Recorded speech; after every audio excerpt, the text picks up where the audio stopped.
Now, it's kind of funny here. Here we are in the productivity module, and we're going to start talking about hobbies. We're quite a way into the course now, and well, yeah, here we are in the productivity module talking about hobbies. And I'm telling you that you should pursue a hobby. Some people may think of having a hobby as a waste of time, but it's not.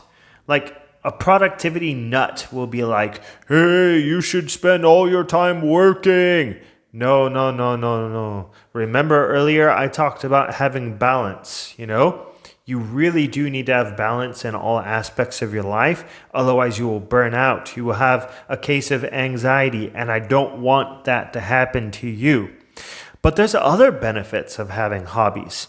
You'd be surprised about how much having a hobby can help you out in your career, your university, your side hustle. It may or may not help directly or right at that moment, but there are other benefits that will come in handy in other parts of your life, especially your social life and your home life, and maybe for a future career. Hobbies help you to keep a balance between work and relaxation. If you spend your whole day on your hobby, then yes, maybe it's a waste of time. That could be used for something else more important.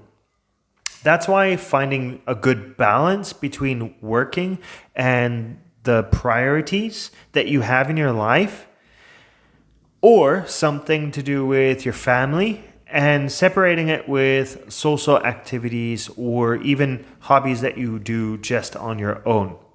So, how much time should you spend on a hobby? There's no exact amount of time that you should spend or not spend on your hobbies, as long as it's not interfering with your priorities. I personally don't spend more than 5 maybe plus hours, give or take, on a hobby during a typical week. So that could be a little bit less than an hour per day, right? But if you want to spend upwards, maybe to 7 or 8 hours, I think that's okay. And just in case you were thinking, wait, isn't reading a hobby? In this case, I'm actually not referring to reading as a hobby, as it is something that should be taken more seriously than a hobby. And, a lot of people call it a hobby. From now on, I do not want you to think of reading as a hobby, unless it's reading fiction. Fiction is a hobby. Nonfiction is not. However, reading nonfiction is pleasurable most of the time.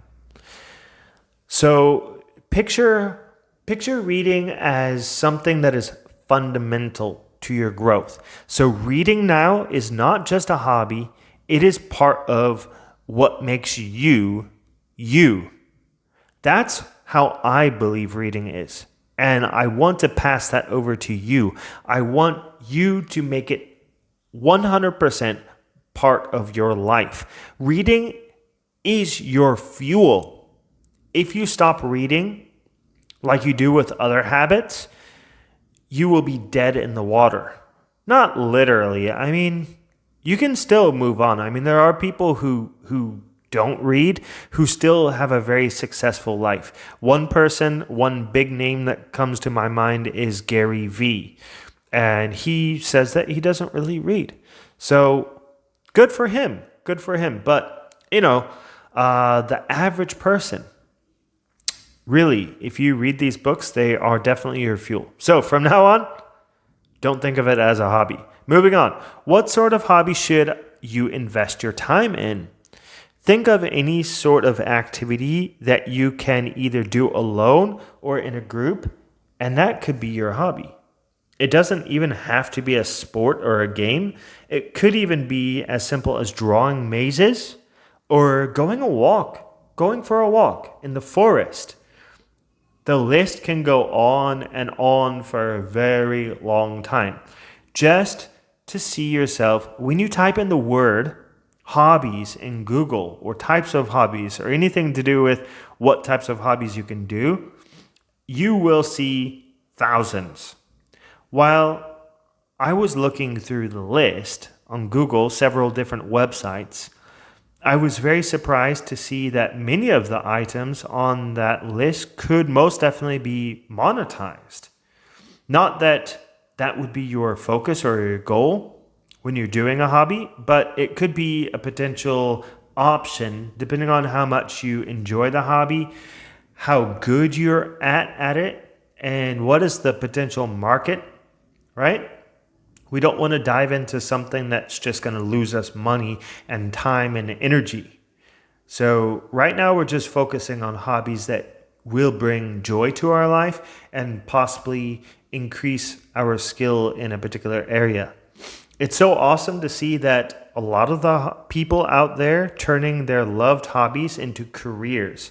So many people are doing that. I mean, actually, I've turned my hobby of reading, at that time it was a hobby, into something I would have never imagined when I just started doing it in 2015. It was just reading that pumped me up, but also writing. It wasn't just reading, but also writing. I absolutely love writing reviews and my thoughts about the books that I read.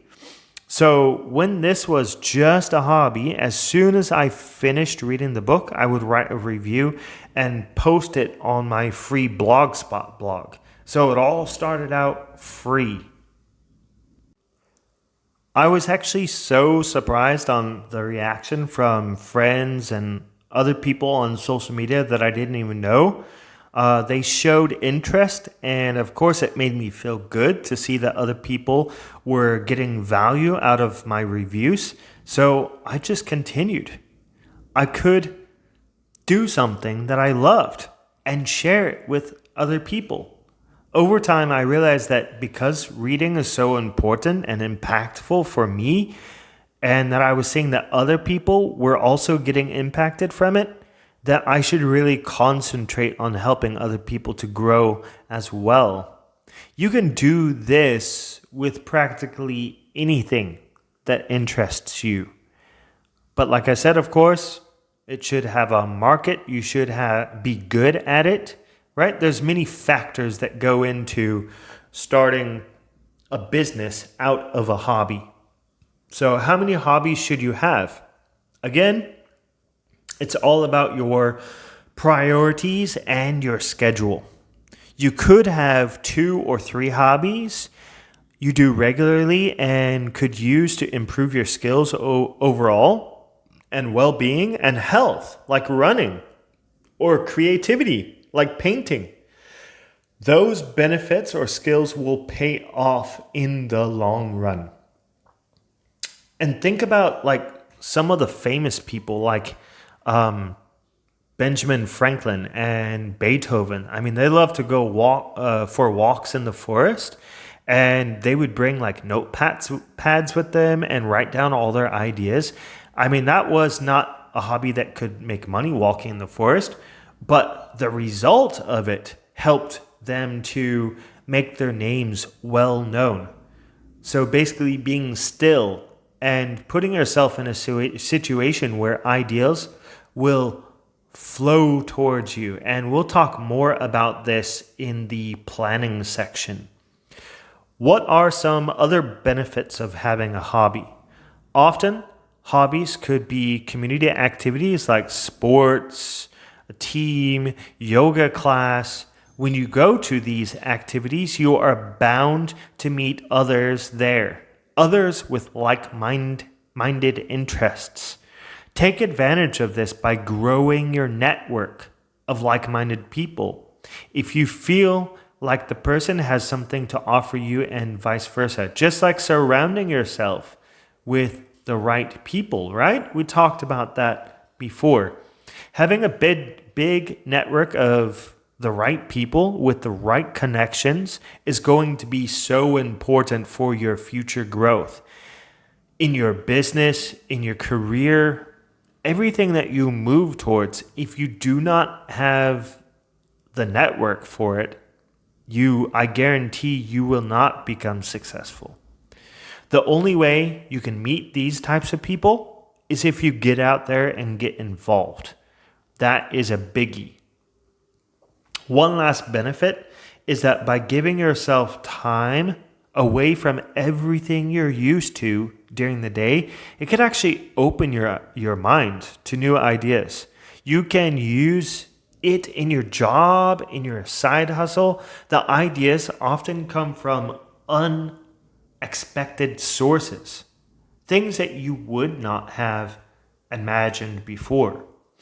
Your overall well-being will improve by exposing yourself to new and different people and activities. Just be sure not to let hobbies interfere with your primary focus on your big goal and your family. Don't use your hobby as an excuse to procrastinate. Now, get on Google, search for different hobbies. Also, write a list of hobbies you are currently involved in or actually would like to start or restart. Then, next to each hobby, write as many benefits as you can that hobby gives you. Is it worth continuing that hobby? Is it worth investing the time and effort into it? So I want to see a list. And the list doesn't have to be really long. I'm not going to give you a minimum number, but maybe maximum would be like 10, because we still have to do other things in our life. We still have to concentrate on our big goal. So definitely don't write more than 10. And just right next to those, write the positives and negatives. You can just put it in a column. Okay, send a copy to matt@bookmatic.com. And if you have any questions, just go ahead and ask me. Like if the assignment is not clear, just go ahead and ask me by WhatsApp or Instagram and then send me email. I really want to see these lists because I'm interested to see what you are interested in, and we can talk about the benefits of each. Okay?